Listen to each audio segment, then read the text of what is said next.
tonight I have a very special guest, Miss Katy Ryan, Executive Director of KinderMourn. Katy, welcome to the set. Thanks for having me. Oh, it's my pleasure. And we're going to talk about something tonight that, hopefully not everyone will experience, but at some point they'll experience mourning in a different way, whether it's a parent, a child, a sibling, whatever. But you specifically at KinderMourn, tell us a little bit about your story and how you became involved. Yeah, so KinderMourn's been around for 46 years. We provide grief counseling to parents that have lost children and children that have lost a parent, sibling, or other pivotal caregiver. So we are in the death and bereavement business. There aren't many organizations like ours out there that specifically focus on that type of loss and grief. And like I said, it's a free and reduced cost, so no one's turned away for a lack of ability to pay. We have individual counseling, group counseling, and we have a program that's embedded in the CMS school system. That is wonderful. And there are so many ways that people do mourn.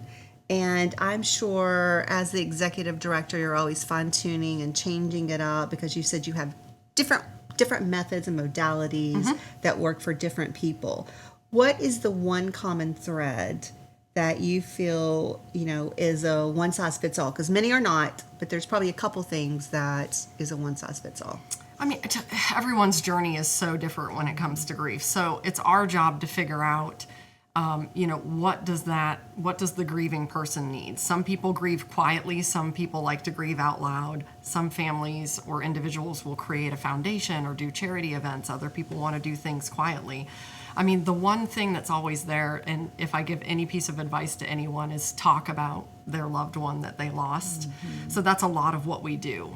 Tell me if you experienced a loss, I would want to know, I would say their name. I would ask you to share your favorite story.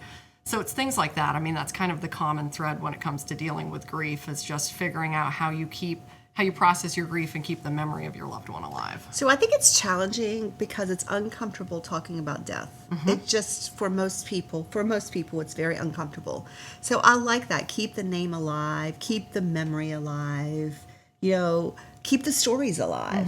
But I'm sure that's challenging for some people because they internalize. They do. I mean, some of the key things when you're grieving is to have a good support system, to get uncomfortable with being uncomfortable, to create a calm, safe space for yourself, to try to create a sleep schedule, to, have certain individuals that you can just be your messiest self with, not to make any big decisions. You hear that a lot when people have experienced a loss.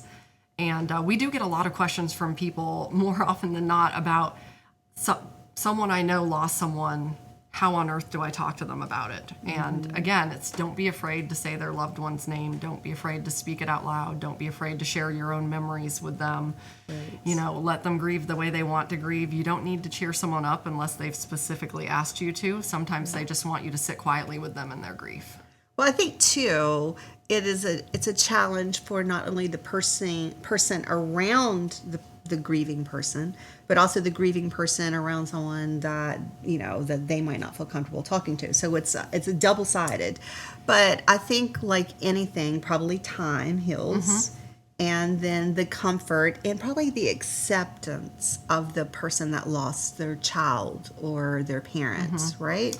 A lot of it is figuring out, I'm going to get technical with these words, but how can you best self-soothe and self-regulate? And those are some of the tools that we teach adults, but also that we teach children, especially children whose brains have not developed to the point where they can quickly access that cognitive part of their brain and come up with words for their big emotions. Right. So what are those things that sometimes are rhythmic and repetitive that naturally soothe your system? Going for a walk, chewing a piece of gum, sucking on a lozenge, being active, all those types of things. So we kind of figure out what is it that this person needs. I mean, we have a lot of people that go out and they'll train for a marathon, and other folks that do art therapy. I mean, it just, a lot of it is working with the individual and figuring out, okay, how can we best help them navigate the maze of death and bereavement? Because we will all, you mentioned this earlier, we will all experience loss, but some losses are just unfathomable. Right. When you have a sudden loss of a child,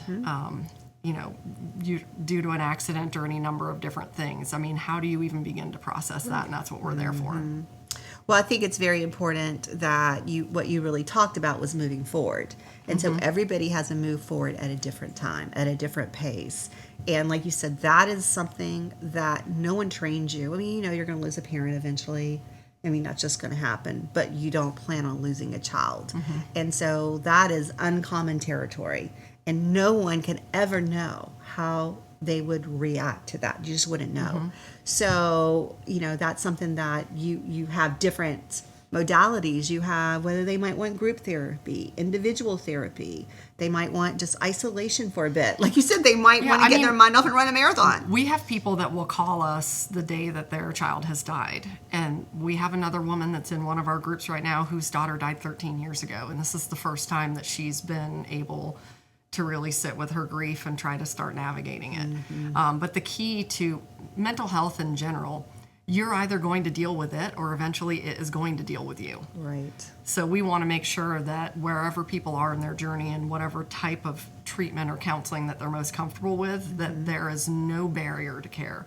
We have a real problem in this country with mental health care. The 3 largest providers of mental health care in this country are the LA prison system, the Chicago prison system, and the New York prison system, in that order.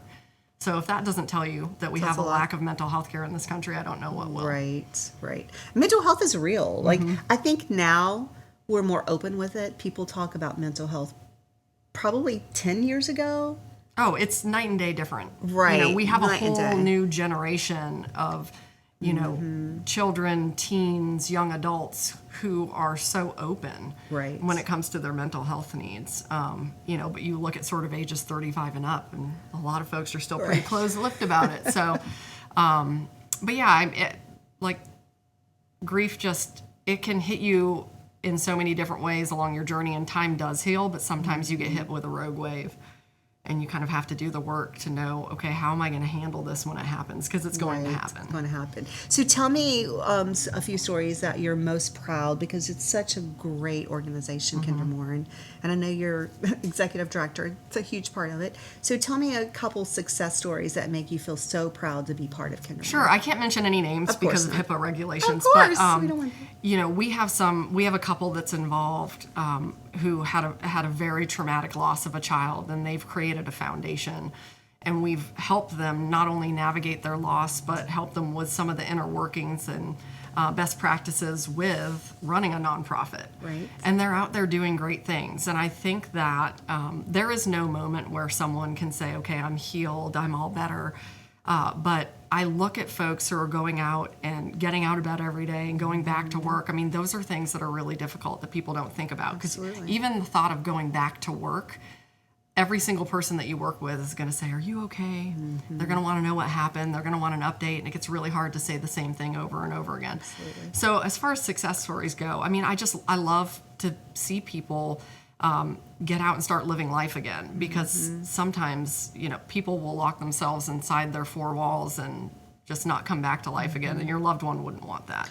Right. So that foundation is one of them. We have another couple who lost a son to cancer, and they've done a lot to come and speak to other parents and other families. And anytime we're talking about KinderMourn, they're the first person to raise their hand and volunteer and come and speak, like our golf tournament, so that the people participating have a first-person testimonial as to how the dollars raised there are going to impact the mission of KinderMourn, because they're standing right there sort of testifying to their grief. And those are the things that I'm just so proud of people for being able to pick up the pieces, and it will never be the same. It's kind of like, you know, what was lost in the fire, you're not going to find all of that in the ashes, but you're going to sweep them up and figure out a way to move forward with them. Right. Or you're just going to be standing in them forever. And so you helped them move forward. I love that.